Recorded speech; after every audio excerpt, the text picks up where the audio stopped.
Salamat, salamat. So, magandang umaga sa ating lahat. Ano, masaya ba? Yung mga hindi pinalad, kayo mag-alala, papalaran din kayo. Dahil ganito ha, pasensya na kayo, yun lang yung nakayanan ng ating istasyon na may bigay sa inyo, ano? So, sa ating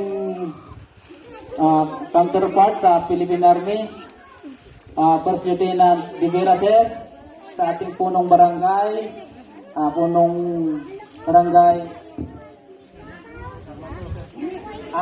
Sidelio, sa ating Municipal Advisory Council, represented by Sir Lim, lahat po ng mga nandito, on behalf of PNP San Joaquin, kami po ay nagpapasalamat sa mainit na pagtanggap nyo sa amin dito, no, sa Barangay Turukadan. Ano po, alam nyo po, nung unang sabi namin na magkakantak kami ng ganitong activity rito, maraming nagsasabi na bakit daw dito sa Turukadan?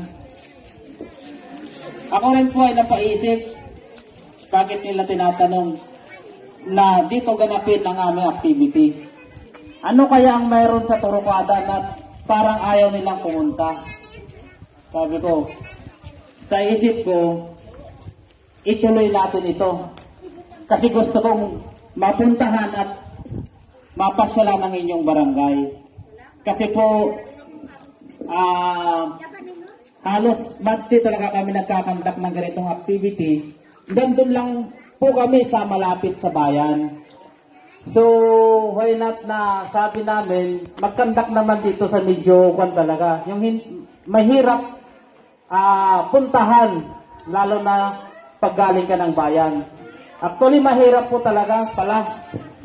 Kaya siguro, yung iba ayaw. Ang layo pala yung lalakarin.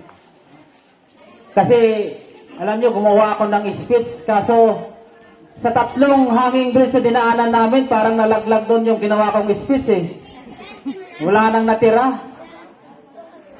So, ganun pa man, kami po itaos pusong nagpapasalamat kasi hindi matutuloy ang aktibidad natin na ito kung wala po yung suporta ng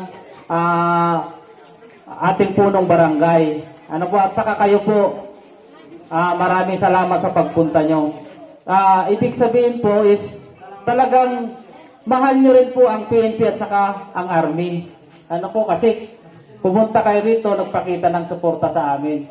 So, gaya ng diniscuss kanina ni Sir Divera, sana po mga magulang, yung mga anak natin, ito po yung future ng ating bansa.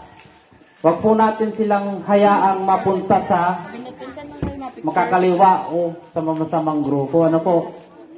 Saka isa pa po, ito po ay hinihingi ko sa inyo mga magulang, mga nanay, lola, lolo, tatay, Huwag naman po ninyong gawing panakot ang pulis o kaya ang army sa mga anak nyo.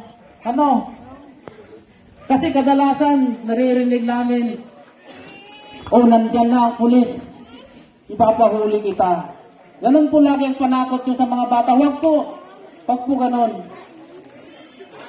Bagkus ang sabihin nyo sa kanila, andyan po ang kuya nyong pulis, andyan po ang kuya nyong army. Lapitan nyo sila. Humingi kayo ng pera, pwede ba? Kahit wala kaming pera.